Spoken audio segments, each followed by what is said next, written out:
அத்தனை பேருக்கும் என்னுடைய அன்பான வணக்கத்தை முதலில் தெரிவித்துக் கொள்கிறேன். கர்ணன் வேஷத்துக்கு 6000 ரூபாய் வாடகையா? அது எங்கேன்னு எனக்கு தெரியல. சும்மா ஒரு கிரீடை வச்சு ஒரு மீசையை வரைஞ்சா கர்ணன் ஆயிடுவான். ஆனா கற்பனையா கதை சொல்றவங்க என்ன வேணாலும் சொல்லுவாங்க. இந்த அம்மா சொன்னதுல பாதி கற்பனை கதை. ராஜ்குமாருக்கு ஒரு பள்ளியில நல்ல சொல்லி கொடுத்துட்டு இருக்கிறாரு. இவருக்கு இந்த தலைமுறை பிள்ளைங்க காதலிச்சா ஏன் வயிற்றுச்சல் வருது? வருமான்னு அவரால் அது முடியாதுன்னு அவருக்கு தெரியும்.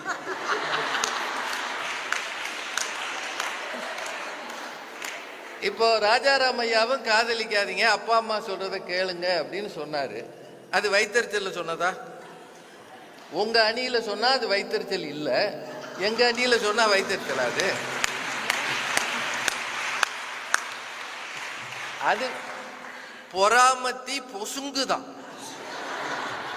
இந்த அம்மா தீயணைக்கு படையில இருந்து வந்திருக்காங்க.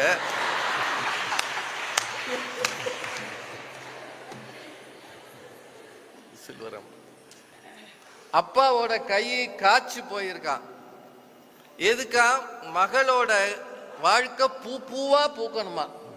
பூ பூவா பூக்கணும்னா என்ன செய்யணும்? மகளை கொண்டாந்து லேடிடோ காலேஜில் விடணும்.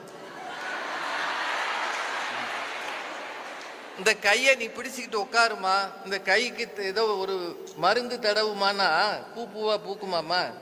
அறிவுன்றது என்னன்னு சொல்லி கொடுக்குற இடத்துலயே வந்து இவ்வளவு ஓட்டி விட்டுருக்குறாங்க.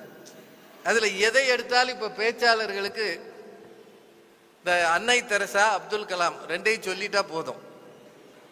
அன்னை தெரசாவும் அப்துல் கலாமும் புண்ணியர்கள். சாமானியர்களுக்கு பதில் சொல்லுங்கன்னா அன்னை தெரசா, அப்துல் கலாம். நட்பை பத்தி சொன்னீங்களம்மா, வள்ளுவர் ஒரு அருமையான குரல் போட்டிருக்கிறாரு. குணமும் கேட்கல தம்பி, இல்ல எனக்கு கேட்கல.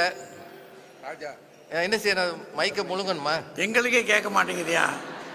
இல்ல எனக்கே சரி. அவர் வந்தாருன்னா இந்த கதையை கோளாறாக்கணும் மாத்திட்டீங்களா?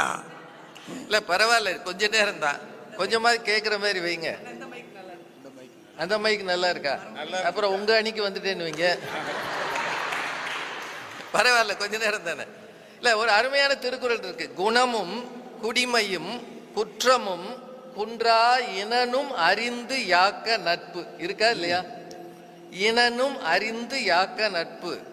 நட்பு யாரோட கொள்கிறோமோ அவனது குணம் என்ன, அவன் பிறந்த குடிப்பிறப்பு என்ன, அவன் செய்கிற குற்றம் என்ன, அவனது இனம் என்ன, இத்தனையும் தெரிஞ்சுதான் நட்பே கொள்ளணும். இதுக்கு பேர் அறிவா அன்பா? சொல்லுங்க.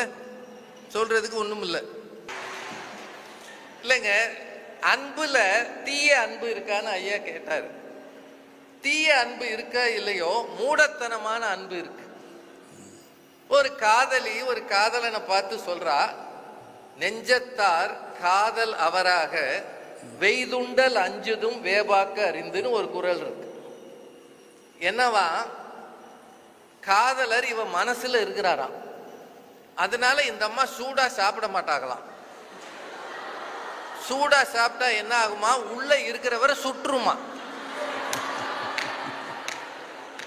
இந்த மாதிரி பைத்தியகாரத்தனமா ஒருத்தி காதலிச்சான்னா இதுக்கு பேர் என்ன? மூடத்தனமான அன்பு. நீங்க உண்மையிலே சொல்லுங்க, நாம சாப்பிடுறது இதயத்துக்கு போகுதா இறப்பைக்கு போகுதா? இறப்பைக்கு போகுதுன்னா அந்த காதலன் இறப்பைக்குள்ளையா இருக்கா? இதுதான் மூடத்தனமான அன்பு.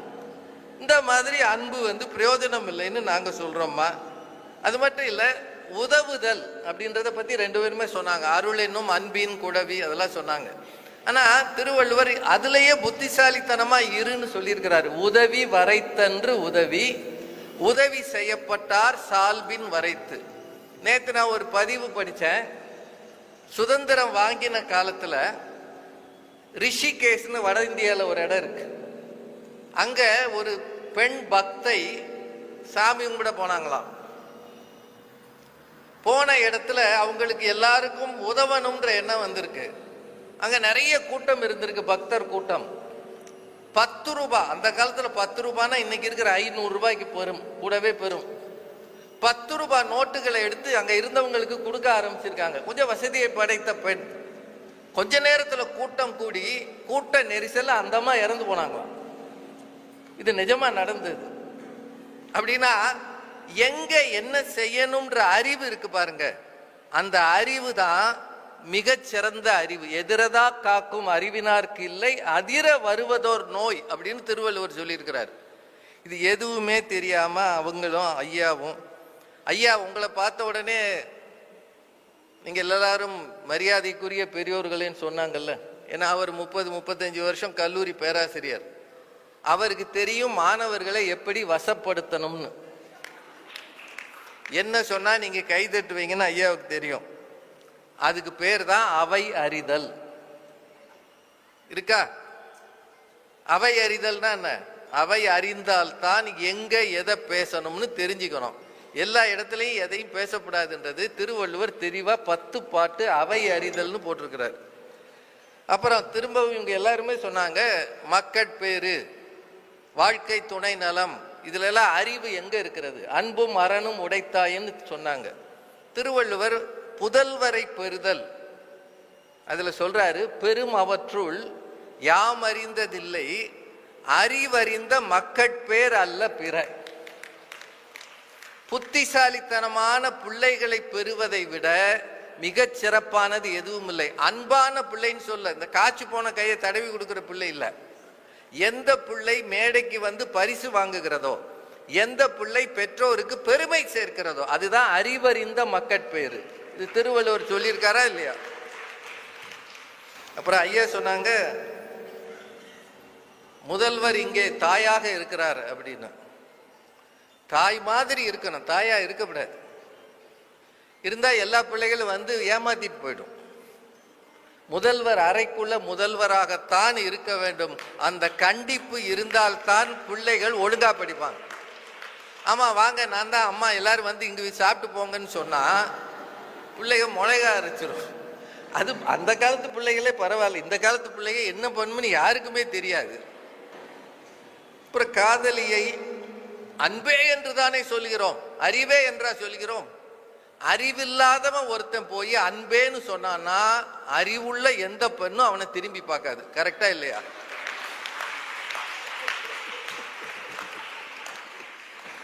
அவன் எவ்வளவு புத்திசாலி. அதனாலதான் நம்ம ஊர்ல சொல்லுவாங்க, ஆண்களுக்கு காதல் கண்ணிலும் பெண்களுக்கு காதல் காது வழியும் வரும். இந்த காது வழி காதல் வரும்னா என்ன அர்த்தம்னா, ஒருவனை பற்றி சிறப்பாக யாராவது சொன்னால் அவன் சாதனைகள் செய்தவன் என்று தெரிந்தால் அவனை பற்றி விருப்பம் வரும். அதனால கண்ணுல பாக்குறது இல்ல காதல். அப்புறம் அன்பே கடவுள் அப்படின்னு சொன்னார். ஆனா பாரதியாரெல்லாம் ஐயா கோட் பண்ணாரு. பாரதியார் புதிய ஆத்திச்சூடிக்கு காப்பு செய்யுள் எழுதும்போது, ஆத்திச்சூடி இளம்பிறை அணிந்து மோனத்திருக்கும் முழுவெண் மேனியான் கருநிறம் கொண்டு பார்க்கடல் மிசை கிடப்போன் மகமது நபிக்கு மறை அருள் புரிந்தோன் இயேசுவின் தந்தை என பல மதத்தினர் உருவகத்தாலே உணர்ந்து உணராது பல வகையாக பரவிடும் பரம்பொருள் ஒன்றே அதனியல் ஒளியுறும் அறிவாம். அதனியல் ஒளியுறும் அறிவாம் அப்படின்னா அறிவும் கடவுள் என்று பாரதியார் சொல்லியிருக்கிறார். ஐயாவுக்கும் தெரியும். மேல என்ன சொல்றது? அப்புறம் யாரோ ஒரு பிச்சைக்காரன் கடவுளை பார்த்துட்டானா, அவருக்கு ஏதோ ரொட்டி கொடுத்தானா, இதுக்கும் திருக்குறள் இருக்கு. பிறப்பெண்ணும் பேதமை நீங்க சிறப்பெண்ணும் செம்பொருள் காண்பது அறிவு. செம்பொருளை கண்டுபிடிப்பதற்கே அறிவு வேண்டும். நான் சமீபத்தில் ஒரு திருக்கோயிலுக்கு போயிருந்தேன். அங்க வந்து ஒரு சின்ன செவர்ல ஒரு வாசகம் எழுதி போட்டிருந்தாங்க, ஒரே நேரத்தில் கடவுளையும் உன் ஆசிரியரையும் கண்டால் யாரை முதலில் வணங்குவாய்? இதுதான் கேள்வி. யாரை முதலில் வணங்குவீர்கள்? கடவுளையும் பார்க்குறீங்க, ஆசிரியரையும் பார்க்குறீங்க. உங்க வகுப்பாசிரியரை நினச்சிக்காதீங்க, பொதுவாக ஆசிரியர். யாரை முதலில் வணங்குவீர்கள்? அதுக்கு அந்த இடத்துல பதில் இருக்கு, ஆசிரியரைத்தான் முதலில் வணங்குவேன். காரணம், கடவுள் இவர் என்று காட்டுபவரே ஆசிரியர் தான். அதனால அறிவுதான் மனிதனை இயக்குகிறது. அறிவுதான் மனிதனுடைய வாழ்க்கையில் அவனை உயர வைக்கிறது. அறிவுடையார் ஆவதறிவார், அறிவிலார் அகுதறி கல்லாதவர். அறிவு அற்றம் காக்கும் கருவி, செருவார்க்கும் உள் அழிக்கலாகா அரண். உங்களுக்கு பிரச்சனை வந்ததுன்னா நீங்க எதை நோக்கி பார்க்கணும்னா அறிவைத்தான் பார்க்க வேண்டும். இன்னும் ஒரே ஒரு குறள் மட்டும் சொல்லி நிறைவு செய்கிறேன். திருவள்ளுவர் ஒரு அருமையான குறள் சொல்லியிருப்பார். இன்மையுள் இன்னாதது யாதனின் இன்மையின் இன்மையே இன்னாதது. இன்மையின் இன்னாதது யாதனின் இன்மையின் இன்மையே இன்னாதது. வறுமைகள் எல்லாம் கொடிய வறுமை எதுனா வறுமைதான். ஆனா இன்னொரு குறள்ல சொல்லியிருக்கிறாரு, அறிவின்மை இன்மையின் இன்மை, பிரிதின்மை இன்மையா வையாது உலகு. அறிவின்மை இன்மையுள் இன்மை, பிரிதின்மை இன்மையா வையாது உலகு அப்படின்னு சொல்லியிருக்கிறார்னா, அறிவில்லாமல் இருப்பது, பேதமையாக இருப்பது, பேதை படுக்கும் இழவூழ் அப்படின்னு சொல்லியிருக்கிறார். உங்களுக்கு நேரம் தெரியலைன்னா ஒன்றை முட்டாளாக்கிடும். இதுக்கு ஊழ் காரணம்ன்ற இடத்துலையும் அறிவு வேணும் அப்படின்றத சொல்லியிருக்கிறாரு. எந்த வகையில பார்த்தாலும் சரி அறிவு தான் ரொம்ப முக்கியம். உங்க பிரின்சிபல் முதலே சொன்னாங்க, அறிவுடையார் எல்லாம் உடையார், அறிவிலார் என்னுடையரேனும் இலர். அப்படின்னா அறிவுடையாருக்கு எல்லாம் இருக்கிறது, அறிவில்லாதவர்களுக்கு எது இருந்தாலும் இல்லை என்ற அர்த்தம். இதுதான் திருவள்ளுவரது வாக்கு. அன்பு தேவை, ஆனால் அறிவு மிகுதியாக தேவை. உங்களுக்கு எது தேவை என்பதை நீங்களே முடிவு செய்யுங்கள். அன்பு மாறிக்கொண்டே இருக்கும். 10 வயசுல நீங்க ஒருவர் மீது அன்பு வைத்திருக்கிறீர்கள், 20 வயசுல வேறொருத்தர் மீது அந்த அன்பு மாறுகிறது, 30-40 வயசுல அன்பு இன்னும் மாறிக்கொண்டே போகிறது, 60 வயசானவங்களுக்கு கணவரை விட பேரம்பேத்தி மேல அன்பு இருக்கிறது. அப்படின்னா அன்பு ஷிஃப்ட் ஆகிக்கிட்டே இருக்கு, ஆனால் அறிவு பெருகி கொண்டே இருக்கிறது. நிறைவு காலம் வரை உடன் இருக்கிறது அறிவுதான் என்பதை வள்ளுவர் உங்களுக்கு சொல்லி இருக்கிறார் என்று சொல்லி நல்ல வாய்ப்புக்கு நன்றி கூறி,